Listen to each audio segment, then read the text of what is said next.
हम लोग हिंदी व्याकरण का एक नया चैप्टर पढ़ेंगे, लिंग।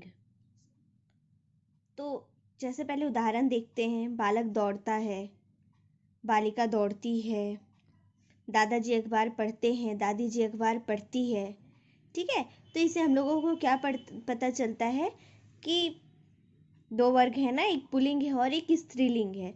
ये जो बालक है, दादाजी है, ये लोग सब पुल्लिंग में आते हैं। जैसे पुल्लिंग में पुरुष जाति का बोध कराने वाले शब्दों को पुल्लिंग कहते हैं, जैसे लेखक, पुत्र, मुर्गा, मामा, शेर, मोर आदि।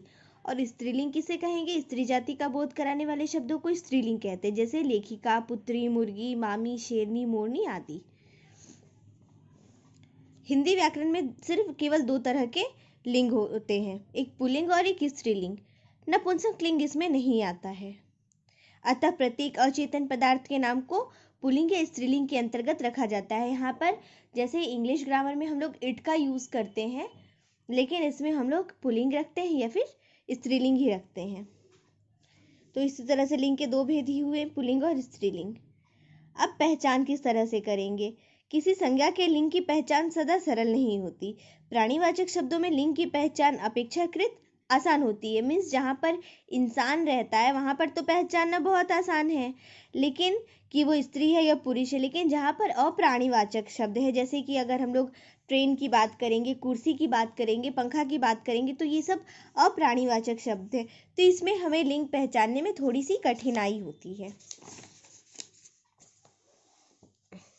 तो इसके कुछ पहचानने का तरीका भी है, तो हम लोग उसको आगे देखेंगे। जैसे पुल्लिंग शब्द को पहचानने के कुछ सामान्य नियम हैं। जैसे आकारांत तत्सम संज्ञाएं जिसके अंत में अ आता हो वो प्रायः शब्द पुल्लिंग ही होती हैं। जैसे मस्तक, वन, वन आधा न मीन्स न हलंत और जोड़ अ, तो जिसके भी लास्ट में अ आता है वो शब्द लगभग पुल्लिंग ही होते हैं। जैसे मस्तक, वन, शिखर, पुष्प, उपवन, नगर, नाटक, धर्म, धन और आदि। ठीक है, जो आकारांत शब्द भी होते हैं जिसमें आ आए, अंत में आ आए, वो भी लगभग पुल्लिंग ही होते हैं। जैसे कपड़ा, गन्ना, पटाखा, मसाला, दरवाजा, लोहा, छाता इत्यादि। वैसे शब्द जिसके अंत में त्व आए, आव आए, पन प्रत्यय हो, वो सब भी लगभग पुल्लिंग होते हैं। जैसे ममत्व, महत्व, चढ़ाव, लड़कपन, बचपन। जितने भी महीने और दिन के नाम होते हैं वो प्रायः पुल्लिंग होते हैं। जैसे बैशाख, श्रावण, जून, बुधवार, बृहस्पतिवार, शनिवार और रविवार। पर्वत के नाम हमेशा पुल्लिंग ही होते हैं, जैसे हिमालय, अरावली, विंध्याचल, आल्पस। जो समय विभाग के नाम ज्यादातर पुल्लिंग होते हैं, जैसे क्षण, समय, घंटा, मिनट, सप्ताह, वर्ष, युग, सवेरा, प्रातः काल। ये सब चीज लगभग पुल्लिंग ही मिलेंगे। कुछ अपवाद है, जैसे घड़ी, रात, संध्या, शताब्दी, ये सब हम लोग को स्त्रीलिंग में मिलेंगे। इसी तरह से जो ग्रह के भी नाम होते हैं वो भी हमेशा पुल्लिंग ही होते हैं, जैसे सूर्य, चंद्रमा, राहु, बुध, मंगल।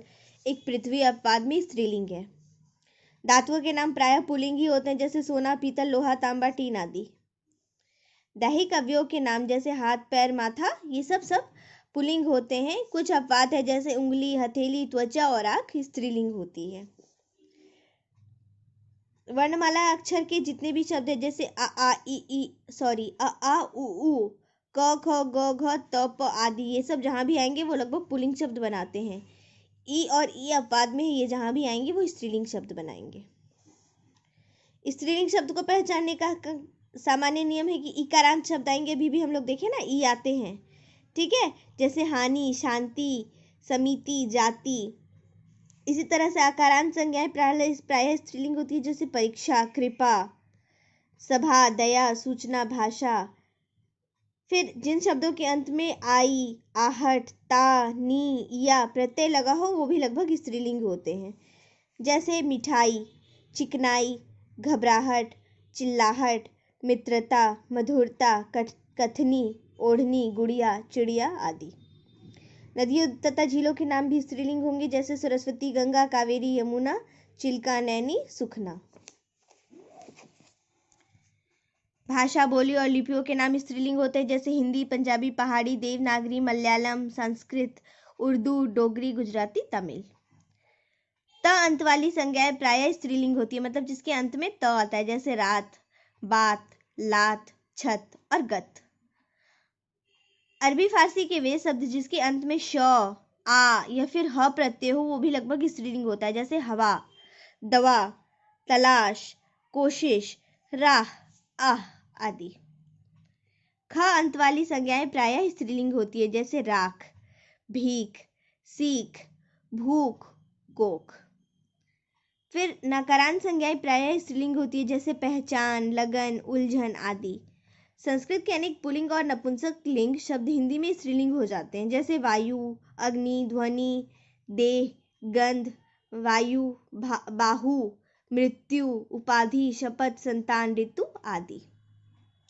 पुल्लिंग से स्त्रीलिंग बनाने के कुछ नियम है। प्राणीवाचक आकारांत या आकारांत पुल्लिंग शब्दों के अंत में ई लगा देते हैं, जैसे लड़का, जहां पर अ या फिर आ आता है उसमें ई लगा देते हैं तो वो स्त्रीलिंग हो जाता है, जैसे लड़का का लड़की, देव का देवी, मामा का मामी, दादा का दादी, नाना का नानी। घोड़ा का घोड़ी, बेटा का बेटी, मौसा का मौसी, बकरा का बकरी, दास का दासी।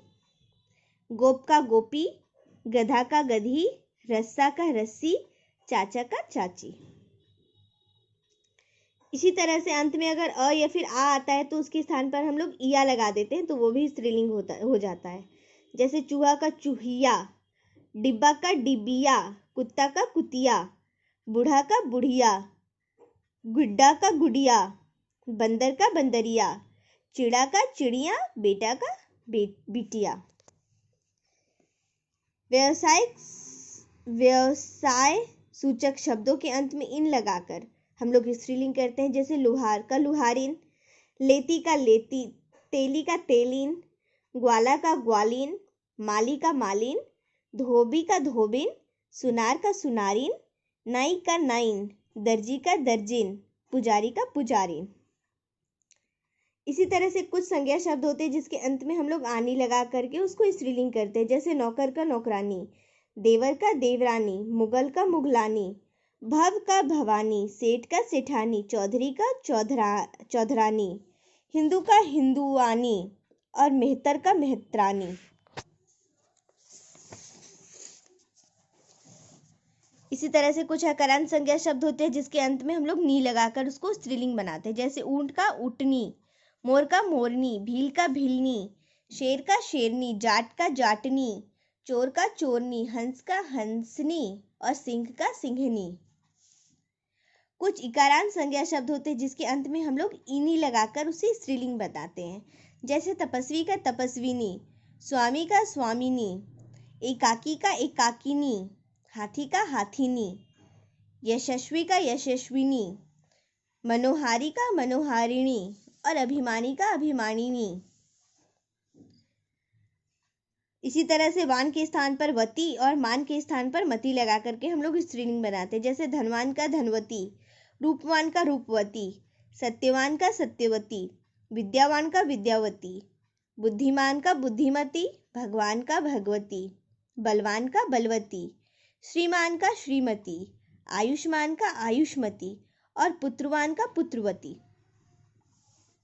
कुछ शब्द के अंत में हम लोग अक के स्थान पर इका लगाकर उसे स्त्रीलिंग बनाते हैं, जैसे गायक का गायिका, नायक का नायिका, लेखक का लेखिका, बालक का बालिका, शिक्षक का शिक्षिका, पाठक का पाठिका, सेवक का सेविका, साधक का साधिका, याचक का याचिका, दर्शक का दर्शिका, संयोजक का संयोजिका, अध्यापक का अध्यापिका।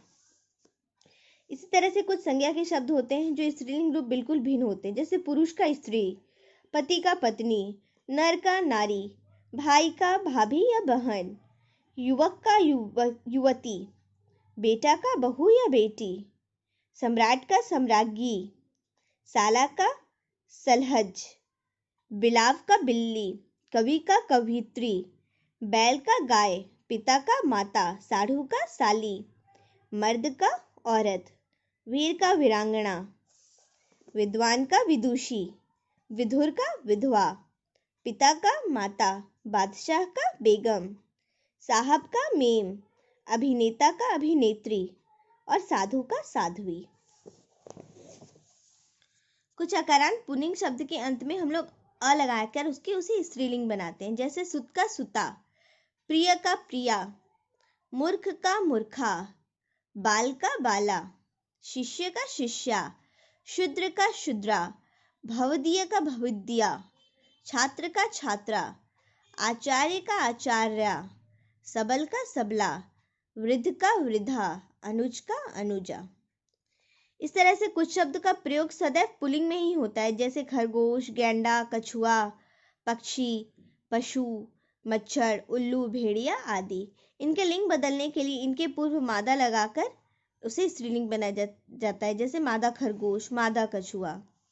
और कुछ ऐसे भी लिंग होते हैं जो सदैव स्त्रीलिंग होती है, जैसे मकड़ी, मक्खी, तितली, कोयल, दीमक, मछली, गिलहरी, छिपकली आदि। इनके लिंग बदलने के लिए इनसे पहले नर लगा देते हैं, जैसे नर मकड़ी, नर तितली, नर मछली आदि। अंग्रेजी भाषा के पदनाम जो हिंदी में भी आ गए हैं, उनका प्रयोग पुल्लिंग और स्त्रीलिंग दोनों में ही किया जाता है, जैसे वकील, असिस्टेंट, ये लोग पुल्लिंग भी होते हैं और स्त्रीलिंग भी होते हैं। प्रिंसिपल, डॉक्टर, मंत्री, कलेक्टर, गवर्नर, लेक्चरर, प्रोफेसर और सेक्रेटरी। कुछ ऐसे भी शब्द होते हैं जो पुल्लिंग और स्त्रीलिंग दोनों में आते हैं, जैसे शिशु, दोस्त, मित्र, मेहमान और अतिथि। इस तरह से हमारा लिंग का ये चैप्टर कंप्लीट होता है। ये इतने ही सारे हैं जितने लगातार कॉम्पिटिटिव एग्जाम्स में पूछे जाते हैं। फिर से मिलते हैं एक नए चैप्टर के लिए, तब तक के लिए नमस्कार।